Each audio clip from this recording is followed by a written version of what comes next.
قرآن مجید میں اللہ نے ہمارے لیے سبق آموز قصے بیان کیے ہیں، جہاں کہیں کسی قوم کے کسی برائی کا ذکر ہے تو کہیں کسی قوم کی سرکشی کا تذکرہ ہے۔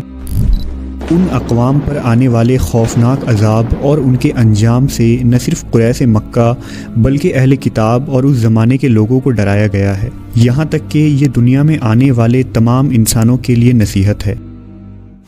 ان اقوام میں سے ایک قوم ایسی بھی تھی جسے قوم سبا کہا جاتا ہے۔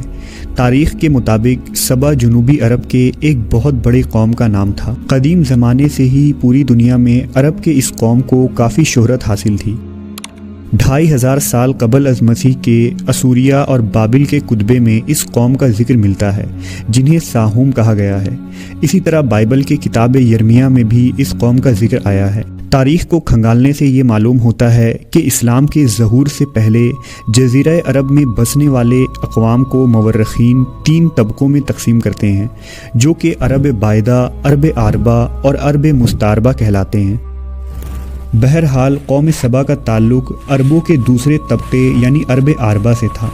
قوم سبا کو سبا اس لیے کہتے ہیں کیونکہ اس علاقے کو سبا نامی ایک شخص نے آباد کیا تھا، لہذا ابن عباس بیان کرتے ہیں کہ رسول اللہ صلی اللہ علیہ وسلم سے سوال کیا گیا کہ سبا کوئی مرد تھا یا عورت یا کسی ملک کا نام؟ آپ صلی اللہ علیہ وسلم نے فرمایا، سبا ایک مرد تھا جس کے 10 بیٹے تھے، ان میں سے 6 یمن چلے گئے تھے اور 4 شام چلے گئے تھے۔ سبا سام بن نوح کے بیٹے قحطان کی اولاد تھے، یہی وجہ ہے کہ ان لوگوں کو قحطانی عرب بھی کہا جاتا تھا۔ سبا کا اصل نام عبد الشمس تھا۔ اہل تاریخ نے یہ بھی لکھا ہے کہ عبد الشمس نے اپنے زمانے میں آخری نبی کی بشارت سنائی تھی اور وہ ایک نیک انسان تھا۔ سبا جنوبی عرب کے تمام قبائل کا جد امجد تھا۔ اس نے یمن کا مشہور شہر معرب کو آباد کیا تھا۔ ابن کثیر نے یہ بھی لکھا ہے کہ سبا بعد میں یمن کے بادشاہوں کا لقب ہو گیا تھا اور ملکہ سبا یعنی بلقیس کا تعلق بھی اسی سلطنت سے تھا۔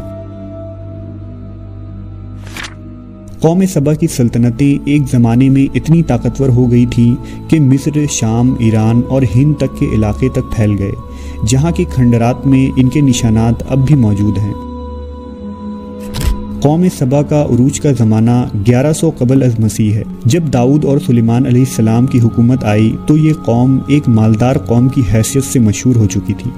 ابتدا میں اس قوم کے لوگ سورج کی پرستش کیا کرتے تھے، لیکن جب ملکہ بلقیس کی حکومت آئی تو سلیمان علیہ السلام کے ہاتھوں قوم سبا کے لوگ مسلمان ہو گئے اور شرک و بت پرستی ترک کر دی۔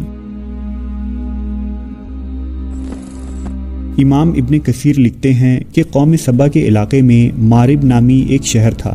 یہ شہر بلق نامی 2 پہاڑوں کے درمیان تھا۔ پہاڑوں سے بارش کا پانی آنے کی صورت میں یہ شہر ہمیشہ سیلابوں کی زد میں رہتا، لہٰذا اس شہر کے بادشاہوں نے، جس میں ملکہ بلقیس کا نام بھی آتا ہے، دونوں پہاڑوں کے درمیان ایک مضبوط بند تعمیر کیا جس نے سیلاب کو روک کر پانی کا ذخیرہ بنا دیا۔ بند کے اندر اوپر نیچے پانی نکلنے کے لیے 3 دروازے بنائے گئے۔ اس بند کے نیچے ایک بڑا تالاب تھا جس میں 12 نہریں نکالی گئیں جو شہر کے مختلف اطراف میں پہنچائی گئی۔ دونوں پہاڑوں کے کناروں پر باغات لگائے گئے تھے جس میں ہر طرح کے درخت اور ہر قسم کے پھل بکثرت پیدا ہوتے تھے۔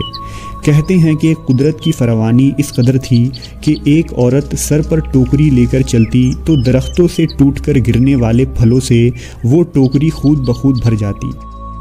سینکڑوں میلوں میں پھیلے باغات کا سلسلہ دیکھنے سے یوں لگتا تھا کہ یہ ایک خوابوں کا شہر ہے۔ قسم قسم کے پھلدار درختوں اور پھولوں کی کثرت سے پورا علاقہ معطر ہو گیا تھا، اور جب ہوا چلتی تو اس خوشبو سے لوگ لطف اندوز ہوا کرتے تھے۔ وہیں خود اس علاقے میں عود، عنبر، مشک، دارچینی اور بے شمار چیزوں کی پیداوار ہوتی تھی۔ اللہ نے اس علاقے کو بلد طیبہ قرار دیا ہے، جس میں سردی گرمی کا اعتدال اور آب و ہوا ایسی صحت بخش کہ پورے شہر میں مچھر، مکھی، سانپ، بچھو جیسے موذی جانور کا نام و نشان بھی نہیں تھا۔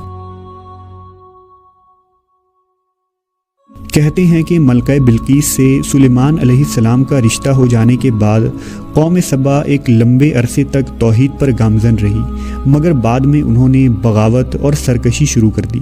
وہ لوگ کافر ہو گئے، ان کے اندر شرک و بت پرستی کا زور ہو گیا۔ انہوں نے المقا یعنی چاند دیوتا، ایشتر یعنی زہرہ ستارہ، زاب یعنی سورج دیوی اور اس طرح کے بہت سارے باطل دیوی دیوتاؤں کی پوجا شروع کر دی۔ نہ صرف شرک و بت پرستی بلکہ قوم سبا کے لوگ نہایت ہی عیش پسند اور اللہ کے ناشکرے بن گئے تھے اور مال و دولت کے نشے میں چور ہو چکے تھے۔ وہ خدا کی یاد سے غافل ہو گئے۔ اتنے سارے نعمتوں اور راحتوں کی فراوانی کے باوجود وہ اللہ کو بھول بیٹھے اور دنیا کی دل فریبیوں میں ہی مست ہو گئے۔ قوم سبا کے لوگ اسراف کرنے لگے تھے اور خدا کی دی ہوئی نعمتوں کو بیجا برباد کرنے لگے تھے۔ حالت یہ تھی کہ یہ لوگ خالص گندم کی بنی روٹیوں سے بچوں کے بدن کی گندگی صاف کیا کرتے تھے۔ بعد میں ان گندی روٹیوں کو اکٹھا کرنے سے ایک پہاڑ بن گیا تھا۔ جب کوئی صالح شخص انہیں اس عمل سے ڈراتا اور اللہ کا خوف دلاتا تو وہ جواب دیتے کہ جاؤ، ہمیں بھوک اور اناج کی کمی سے کوئی ڈر نہیں ہے، ہمارے پاس بہت سارے پھل، گندم اور میوے ہیں۔ غرض یہ کہ نعمتوں کی کثرت نے انہیں غافل کر دیا۔ کہتے ہیں کہ وقتاً فوقتاً قوم سبا کی طرف 13 پیغمبر مابعوث کیے گئے تھے، لیکن ان 13 پیغمبروں کا ذکر قرآن و حدیث یا کسی بھی تاریخی حوالے میں موجود نہیں ہے۔ ان انبیاء اکرام نے ان لوگوں کو خدا کے نعمتوں کا شکر بجا لانے کی تلقین کی، انہیں راہ راست پر آنے کی نصیحت کی اور بیجا اسراف سے توبہ کرنے کو کہا، لیکن ہر سرکش قوم کی طرح انہوں نے بھی انبیاء کی دعوت کا رد کر دیا۔ اللہ نے انہیں سنبھلنے کی کافی مہلت دی، لیکن وہ اپنے کفران نعمت پر قائم رہے، لہذا اللہ نے ان کی گرفت کرنے کا فیصلہ کیا۔ قوم سبا کے جرم کے پاداش میں ان پر اندھے چھچھندروں کو مسلط کر دیا گیا۔ ان صحرائی چھچھندروں اور چوہوں نے ان کے عظیم مارب ڈیم کا رخ کیا اور بند کو نیچے سے کھودنا شروع کر دیا اور اس میں سوراخ کرتے چلے گئے۔ چوہوں نے بند کے نیچے جگہ جگہ چھوٹے بڑے سوراخ کر دیے، لہذا جب پانی کا ریلا آیا تو انہیں چوہے کے ذریعہ بنائے گئے سوراخوں سے نکلنے کا موقع مل گیا، جس سے بند ٹوٹ گیا اور پانی پوری بستی میں پھیل گئی۔ قوم سبا کے تمام باغات اور کھیت پانی میں غرق ہو گئے۔ پانی کے ریلے میں اہل سبا کا مال و اسباب اور مویشی سب بہتے چلے گئے۔ اہل سبا کے خوبصورت سجے سجائے محلات اور مکانات ویران ہو گئے۔ سبا کے لوگ پانی میں غرق ہو کر ہلاک ہو گئے۔